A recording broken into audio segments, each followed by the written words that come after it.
Welcome to Wrestler Revisited. My name is Evan. I am Javier. On this YouTube exclusive series, we go back and we talk about a wrestler that we've already covered on our regular podcast, Crossbody of Work, and we add 2 more matches to their repertoire. This time, it's not just one wrestler, it's 2. The Boyz Dudley, D-Von, Bubba Ray. We're adding 2 more matches to their list, essentially. I mean, it's just Team 3D at this point. Yeah, so when we covered the Dudley Boyz originally, which was in episode 13 of our podcast. Jesus. Remind me, what were the dates? What was the date of that release? Oh, that would have been like sometime in June of 2020. Fuck. We've been at this for a while. Go back and listen to that. The matches we covered back then. Barely Legal 97 versus the Eliminators. The Royal Rumble 2000 match against the Hardys. The WrestleMania X7 Triangle Ladder match. The match at One Night Stand against Dreamer and Sandman. And Slammiversary 2009 against Beer Money Inc. Do you want to hear something like kind of devastating? Sure. There were freshmen in high school who are now seniors. When we last covered the Dudleys? Yeah, when we last covered the Dudleys. Oh. Yeah. I mean, you've graduated from college and I've gotten married in that time, so life moves No, by that forward. point, no. June, I was already done. That's true. Yeah, you were graduating. Yeah. I was a graduate. Look at you Dustin Hoffman. All right. We are adding 2 more matches to talk about the Dudleys, and this time it is all Team 3D. We are in TNA. Javier went and found these matches for us. So let's talk about how they're the weirdest possible fucking matches he could have found. Okay. In my defense, I really wanted the Wrestle Kingdom 2 match they had against, I think they would have been known as GBH at that point, which was Toby Makabe and Toriano. Yeah. They had 2 Wrestle Kingdom matches with that team. They had, like, it was so noticeable that that GBH also went by the most violent players by Wrestle Kingdom 3 when they had the exact same hardcore match again. Yeah. Anyways, I couldn't find either of those matches without going to New Japan World, and I wasn't going to subject Evan to going through New Japan World, so could not do that. So we just went with TNA instead. Destination X 2008. Team 3D has been in TNA for about less than a year. Oh no, they started in 2005, so they've been in it for a while. They've been in TNA for a while, but they are going up against Curry Man and Shark Boy in a fish market street fight. Do I know if Shark Boy is Shark Boy or Eric Young at this point? No, I do not. Was Shark Boy Eric Young for a while? Eric Young was Shark Boy for at least a little stretch there. We do know that Curry Man is Christopher Daniels. Is Christopher Daniels.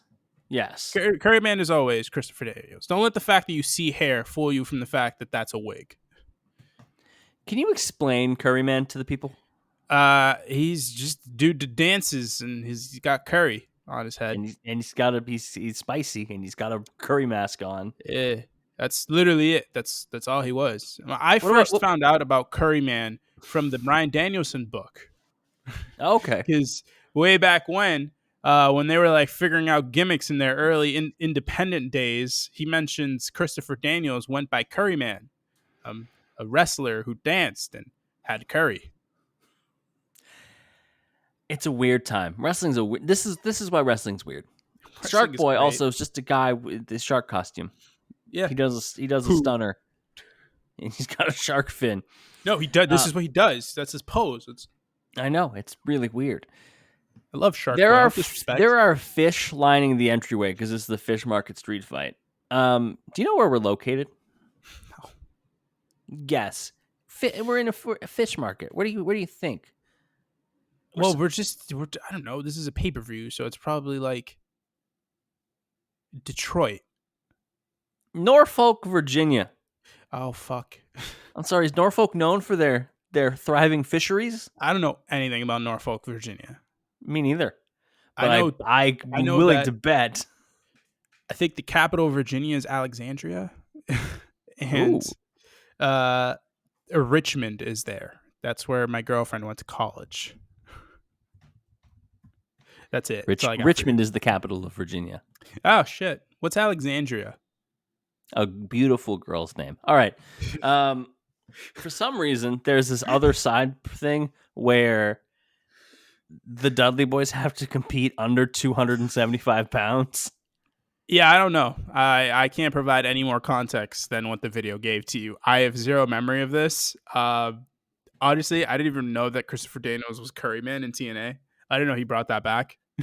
So there was a thing where there was a match stipulation where Bubba Ray and D-Von could not compete unless they weighed in at 275 pounds or lower, right? And if they didn't, they'd be fired. So in the weeks leading up to this match, I was reading a little bit about this.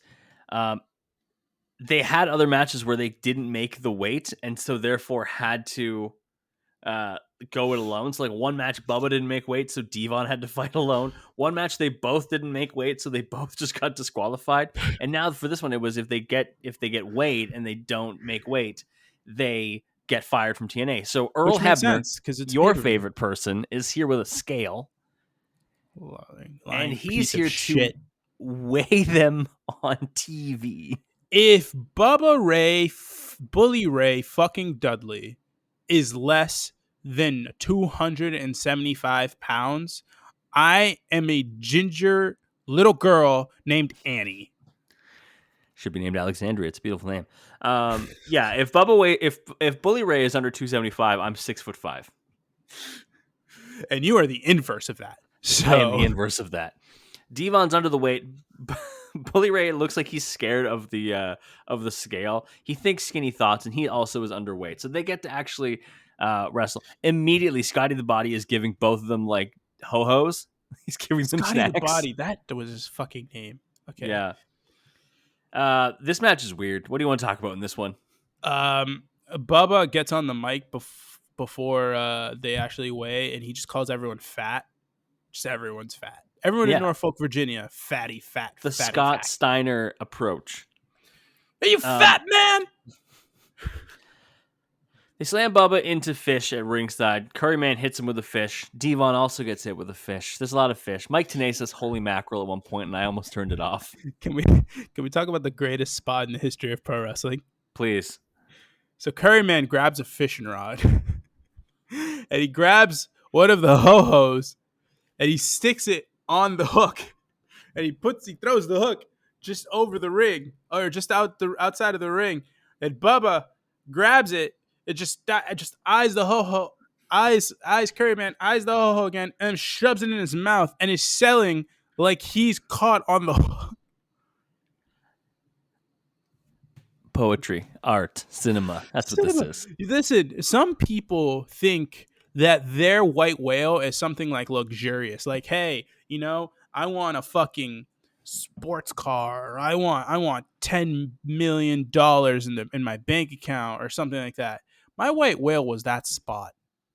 That exact spot. Yeah. I'm good. I could die happy right now. Oh my God. Curryman also tosses a salmon into Bubba's little guppies, and he goes down. So that's not a good time for him. Curryman with like a slingshot crossbody. Bubba gets put in a fishing net at one point. But then Curryman gets back body dropped onto a tray of fish and ice. It sounds like a fucking fever dream. That's what this sounds like.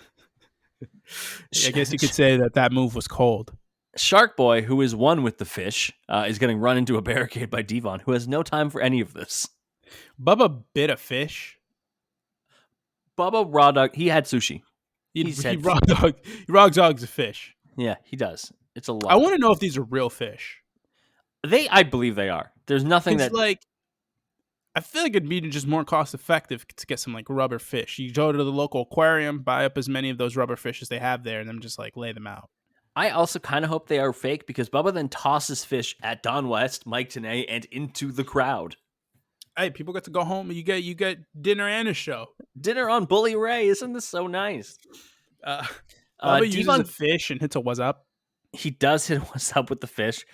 D-Von also gets a table without being told by Bully, which I think is very strange. Yeah, I didn't like that. I don't like that. D-Von hits Saving Grace, which is an elevated inverted DDT. Yep.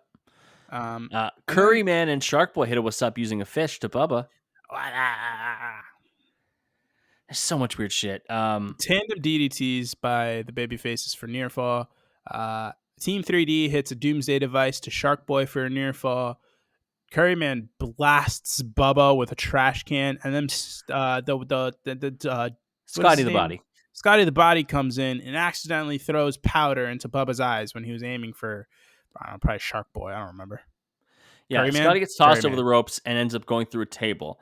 Curry then reverses an Irish whip, does the 3D setup to D-Von, because that's what Bubba thought was happening. Bubba finishes the 3D to his own partner because he's blinded. And then Curryman and Shark Boy pick up the win. And Bubba is like, the fuck? What happened? I thought we won. This is stupid. I thought we had this. The greatest thing is the referee attempting to kick all the fish out of the ring during this match.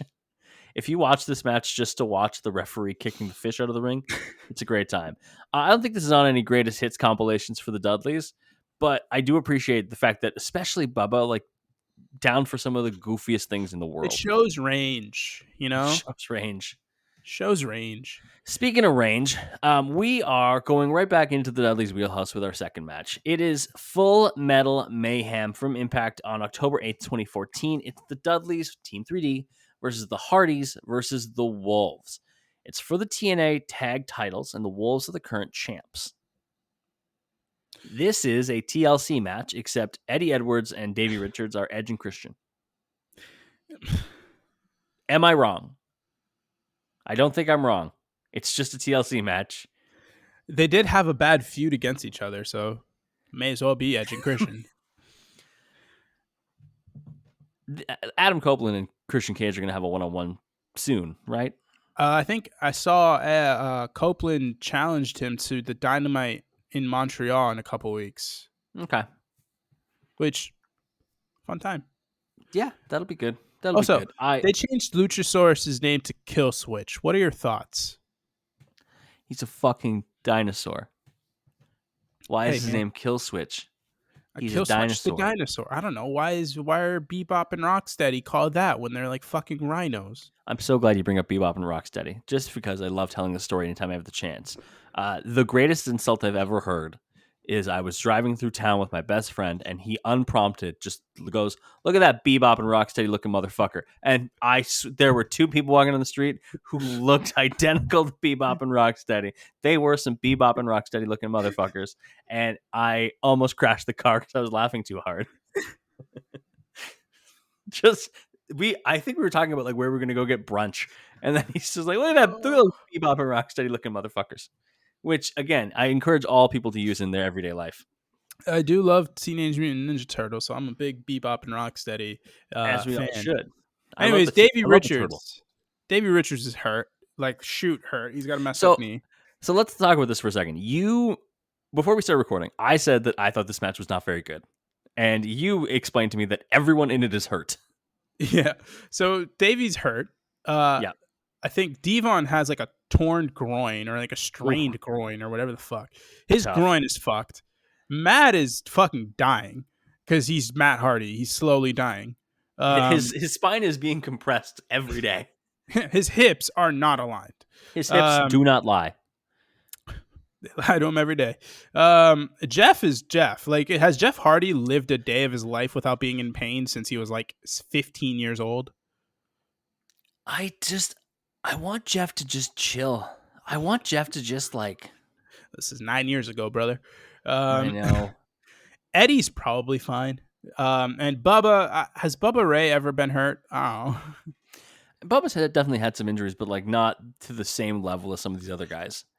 Well, that's what happens. Listen, he's probably the most well put together fat motherfucker I've ever seen in my life. Let me tell you something. Because Bully Ray / Bubba Ray Dudley does not get hurt.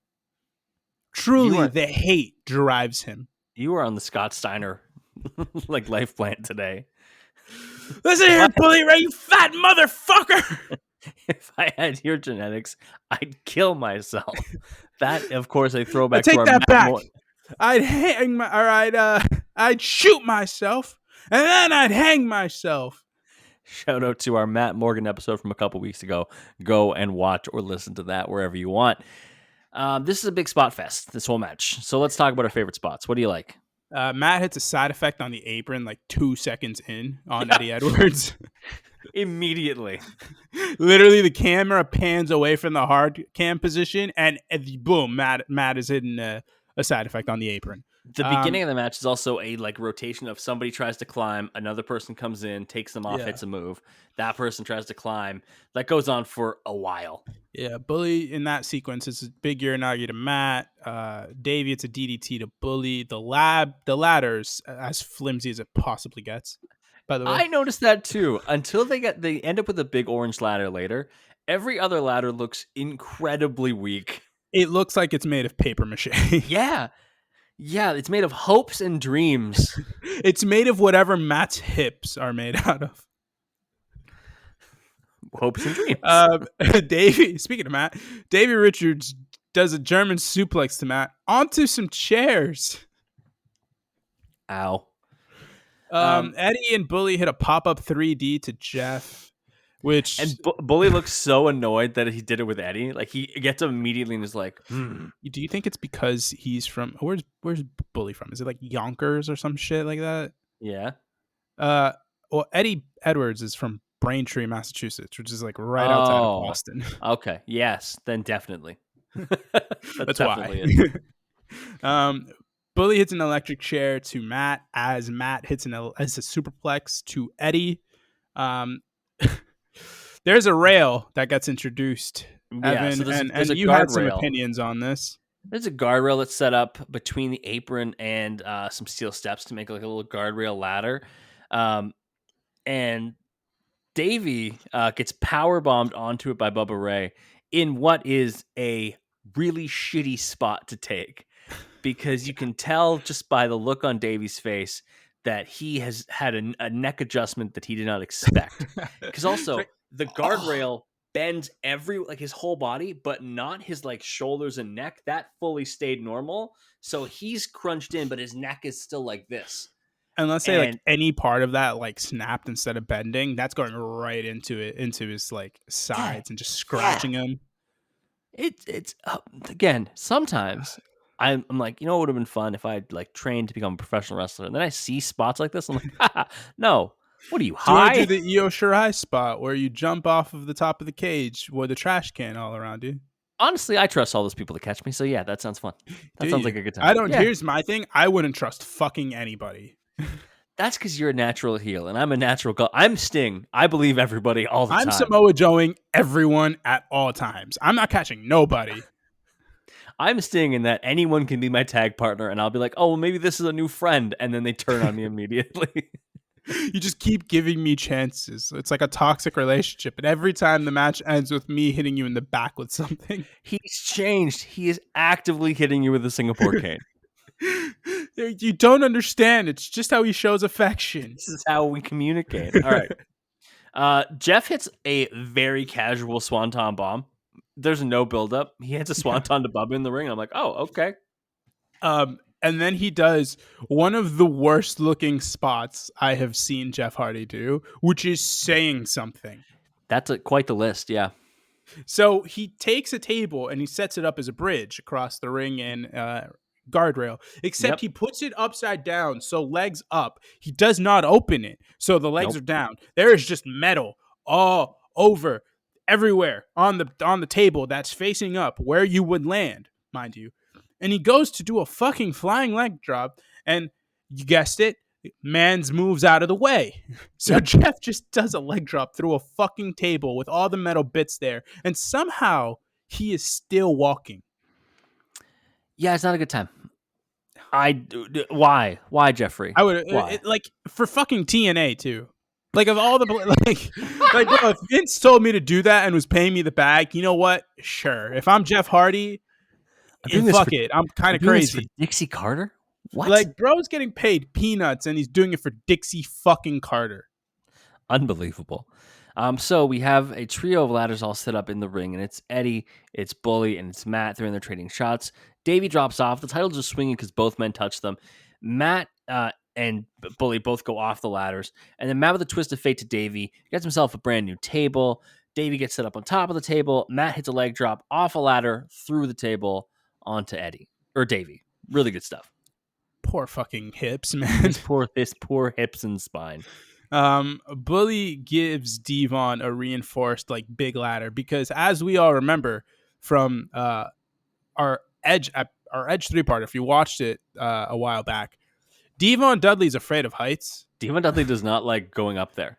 Does not do heights. So if he was going to make a climb up a ladder, he was going to need that motherfucker to be double reinforced. D-Von is to going up what DJ Khaled is to going down. No, thank you. It's a great reference for people who are online too much. Anyways, Team 3D, we're going to go for the was up, but Jeff pushes D-Von off of the top rope through 2 tables that were set up on the outside. Eddie Edwards takes advantage of this entire situation, decides to go up the ladder, or goes off the ladder, he goes up the ladder. Bully pushes him off of the ladder, so he comes crashing to the outside. And that's when I noticed Jeff Hardy doing stuff that I wasn't a fan of. What did Jeff do? He started climbing. He moved the ladder away from the titles, closer to the ropes, and then he started climbing them. And when Jeff Hardy does that, I immediately start going into panic attack mode. And then Davey knocks Jeff off the ladder, and he does a splash through Bully Ray through 2 tables. Yep, crazy spot again for Dixie Carter. Dixie Carter, bro. Eddie powerbombs Matt off of the ladder through a table. Davey goes right up. He grabs both belts, hands one to Eddie Edwards, and the American Wolves have retained their titles. The Dudleys were down to do pretty much anything. That's what this revisit is all about. The Dudleys were down to do whatever. Even as they got older, like 2014, they're close to like active in-ring retirement in terms of like full-time competitors. Like I think they do retire this year. Is this October? This is October. I think they retired. Oh no, they returned. Oh, they returned to WWE. Back. Yeah, they returned to WWE for like a year. Months. Yeah, like 3 months or whatever. And then they're done after that. Yeah, this is basically capped off their run in TNA. They make like Bully especially makes little one shots here and there. I think I saw that they did a couple deep indies spots this year, but aside from that, they've been pretty hushed and off to the side as far as mainstream wrestling goes. Yeah, which is nice because I don't need to see them taking more bumps or stupid matches. You've provided me so much entertainment in my life. We don't need any more. It's been so long. Pop quiz for you. Go ahead. This match was for the tag titles. How many times does Team 3D win the TNA tag titles? It's probably not as many as I'm thinking. It's like 4. It's 2. They only have 2 reigns with the TNA tag titles. They have a reign with the NWA titles. New Japan. They have the IWGP tag team titles twice. But yeah, they only had the TNA tag titles 2 times. Yeah. I mean, listen, the tag division in TNA throughout those years were stacked. Yeah. And they were also always in like high profile feuds that weren't for the belts. Yeah. Plus, this is where they started to do some single stuff, and Bully Ray really got his big singles push. And D-Von won the TV title, which is not bad. I didn't even realize TNA had a TV title. Neither did I until I just read it on the Wikipedia. All right. If you have someone that you would like us to go back and revisit, you should leave it in the comments down there. While you're down there, hit subscribe, hit like, do all those wonderful things. Share this with your friends who like the Dudley Boyz and want to see about some weird shit. Also, the links for the 2 matches we watched, they're down there too. You can go watch the fish market fight. If you had to pick a match for people to watch, which one would it be? Just watch both of them, man. Watch them both. It's like 30 minutes every day. You're fine. Get your daily weird Dudley Boy match in. That's the good thing to do. You should also follow us on social media on Twitter and Instagram at Crossbody of Work. Follow us there to see all of our good stuff. We post lots of fun reels. We post lots of good content. Go and get all your extra content there. Of course, check out our usual podcast at Crossbody of Work. Everywhere you get podcasts every Saturday. We've covered the Dudley Boyz. You can go back and listen to episode 13. You can also go fullpressshop.com, cop the merch, support the boys. We'll be back soon with another Wrestle Revisited. We'll revisit who you tell us. Go see it. Tell us in the comments. We'll talk to you then. Bye.